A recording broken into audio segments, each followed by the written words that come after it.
Siser has a new product. It's called Siser Vernice. It comes in red and black. It's supposed to be super shiny. Let's test it out. Hello everyone and welcome to Crafting with Delonda. It's me again, Delonda, and thank you so much for joining me today.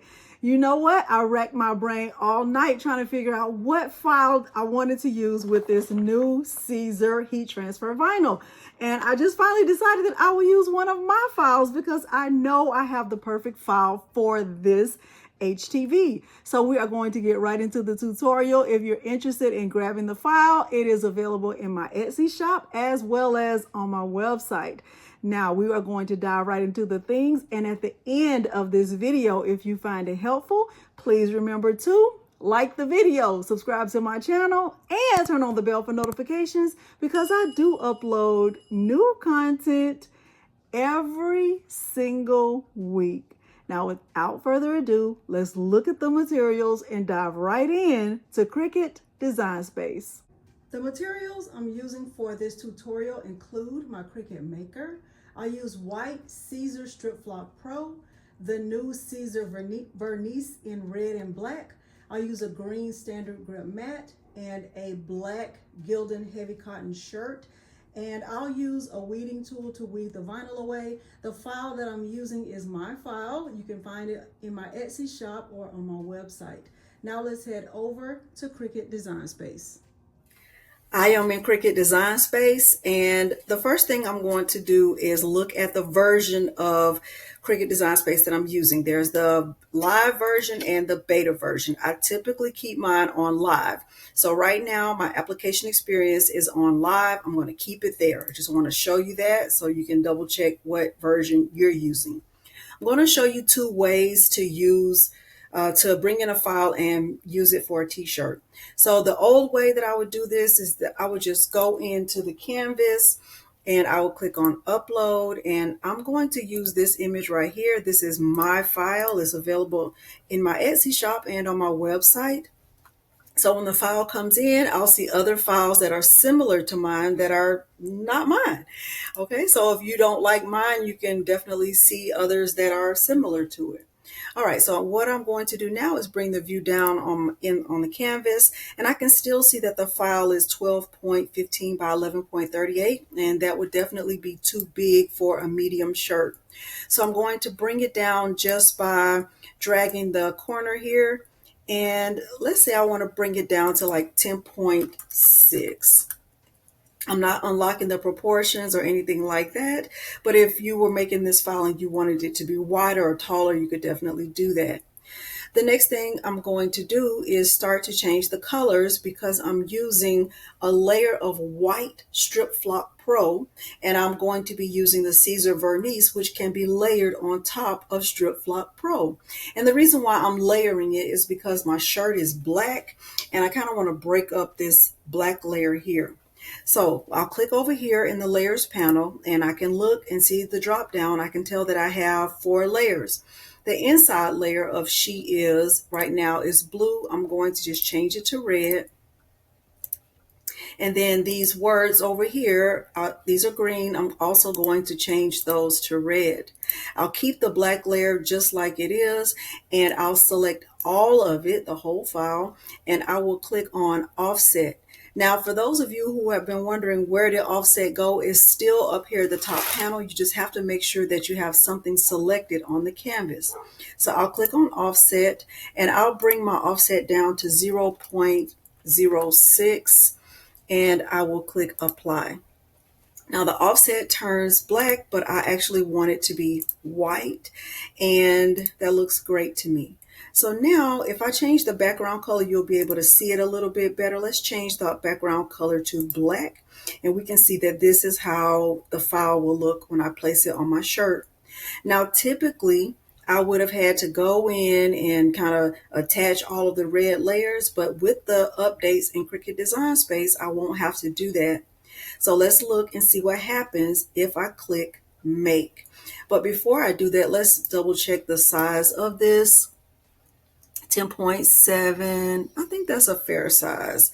I think that's actually a fair size. So I'll click make, and I'll save this as she is with an offset. Okay.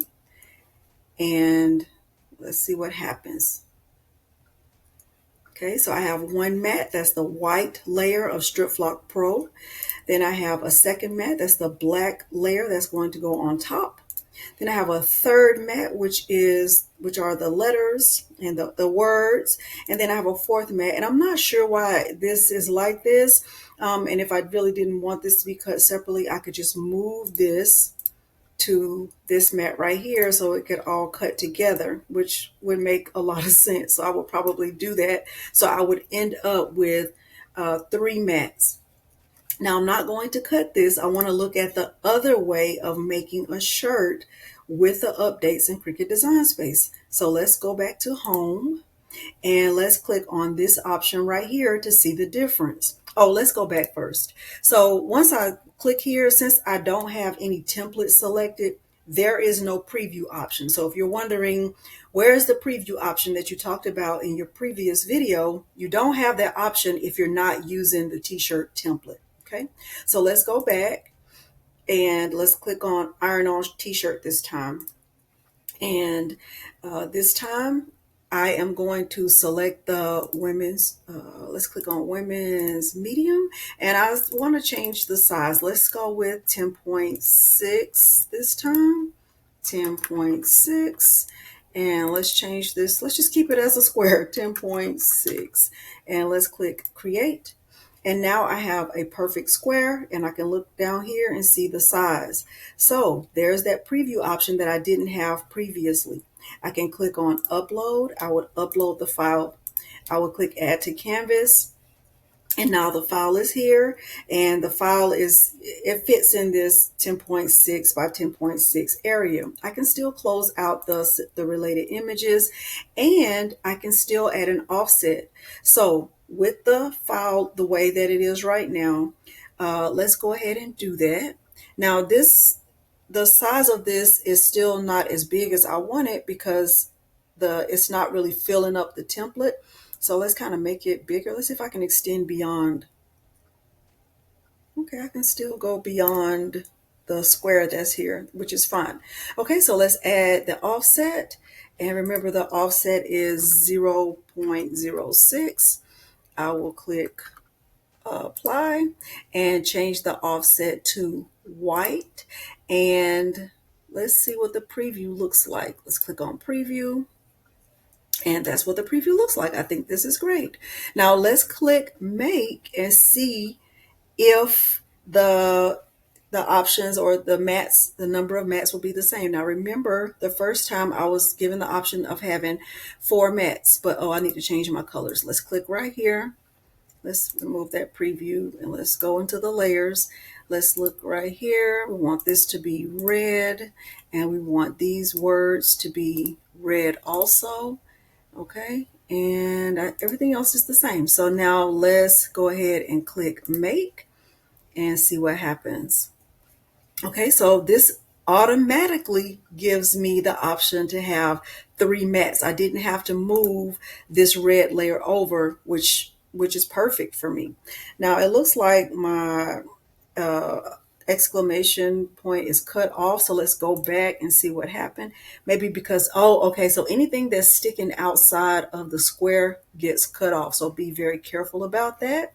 So what I will probably need to do is resize the width. Let's resize the width to 10.8. Okay, that's still not big enough. Let's do 10.9. Let's do 10.95. Let's do 10.98. Okay, just to be on the safe side. All right, so now let's select everything and let's just double check and make sure that it's all going to be in that box, because I don't like that. Oh, I did not save it. Okay, so let's go back 10 point. Let's just do 11 for my width. And let's do 11 for the height. Uh-oh. I'm glad I noticed that. Let's click update. Okay, so now everything fits in there. So pay attention to that. If you're using the template, anything that's outside of the box will be cut off. Be careful about that. All right, so now I can click make, and everything looks great. There's my full template. Here is the layer of black, and here is the layer of red. And I would go ahead and click continue. I'll cut the white layer first. I am going to use the glitter iron-on setting for all of the layers, and if it doesn't work, I'll add more pressure, but I'll double check before I do any cutting. I will get my mats prepared, and everything I'll do from here will be back on the camera. Before we start cutting the strip flock, let's kind of look at the settings here. So it says the thickness is 90 microns. It applies to cotton, polyester, cotton poly blends. The temperature should be right at 305 for 15 seconds. Medium pressure is a cold peel, and it can be layered as a top layer only. And in terms of layering on top, because that's what I'm planning to do, the recommendations are Easy Weed, Sparkle, and Strip Flock Pro. So I'll be using Strip Flock Pro. Cut settings, it just says use the fine point blade, use Vinyl Plus, or heat transfer. Okay, but I'm going to be using the glitter iron-on setting because that's the setting I think will work best. We shall see. Let's get the Strip Flock Pro cut first. I have the Strip Flock Pro on the mat. I don't suggest keeping yours in a roll because you can see that I have some bubbles right here. Hopefully it won't impact the cutting. With Strip Flock Pro, the shiny side goes on the mat. So this is the cover sheet basically. That's what goes on the mat. I did use a brayer to kind of smooth it out. It worked a little bit, but anyway, I am using the glitter iron-on setting for this, and I will get this started. I'll speed this part up. So before removing this from the mat, I'm definitely going to double check to see that it cut all the way through. So I have my weeding tool right here, and I'm just going to check it before I remove it from the machine. Oh, it looks like it. Okay, so that was a good cut setting, which I use the glitter iron-on setting. I'm going to remove it, and I will go ahead and get this Siser Vernice cut in red, and I'm going to put it face down like I would any other heat transfer vinyl. I'm going to place it on the mat with the shiniest side face down. I have it on the mat. Shiny side down. You see the sticker right there.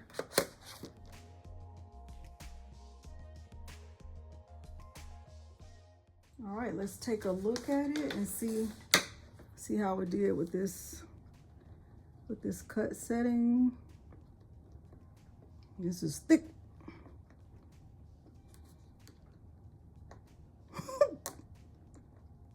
Maybe I cut it on the wrong side.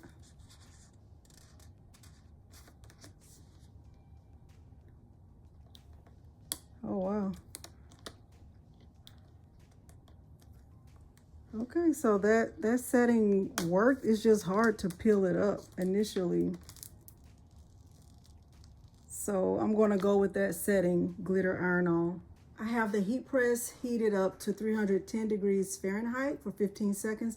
I'm going to start weeding the Strip Flock Pro first, and I will go in the order that I plan to layer this. So I'm going to do white, then red, then black.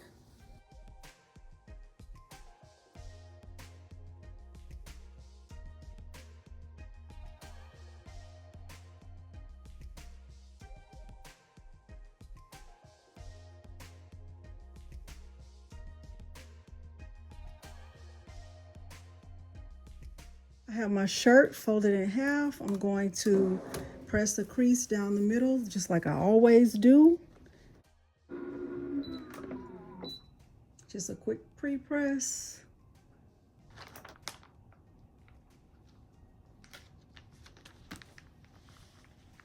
Sometimes with strip flock, I have to tape it down, but I think this is good right here. All right, let's get a look at it. It looks really, really good. And I can go ahead and peel it. Looks great. Oh my gosh. This is always my favorite part. So This is the first layer. Now let's add the red to this. I'm just going to layer it right on top. Okay.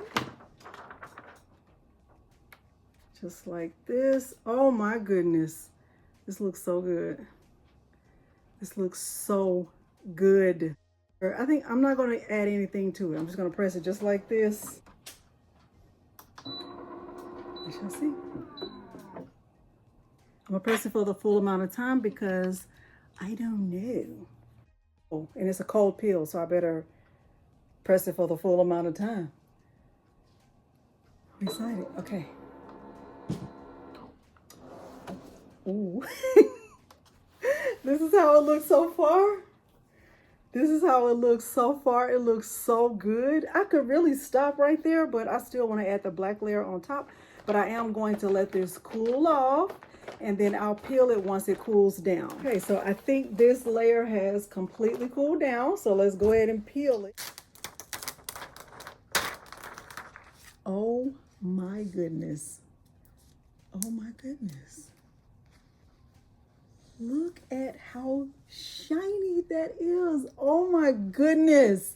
So this actually looks good without adding the black layer, but I think I still want to go ahead and add it. I think I definitely want to go ahead and add it. So let me do that. But this looks so good. Oh my gosh. So now I have it lined up. I'm going to press this last layer. I had to cut it apart to get it lined up. So let's press the last layer. Okay. So I am going to let this cool down. All right, it has completely cooled off. So now let's take a look at it. Look at how shiny that is. OMG. OMG. So I love it. I think it's very, very pretty. My only thoughts is that I wish it came in other colors because right now this is only available in red and black. I love red, super love red. It was easy to cut. I had a hard time weeding it, but I do think by heating it under your heat press, that will help you with weeding it. But check out the Siser North America YouTube channel because I know they have a tutorial on, the best way to use this new HTV. I'm all about HTV. I will always love HTV. And for those of you who are not familiar with that term, is heat transfer vinyl. Hopefully you did find this tutorial helpful. If you did, don't forget to like the video, subscribe to my channel, and turn on the bell for notifications because I do upload new content every single week. Thank you so much for joining me today, and thanks for watching.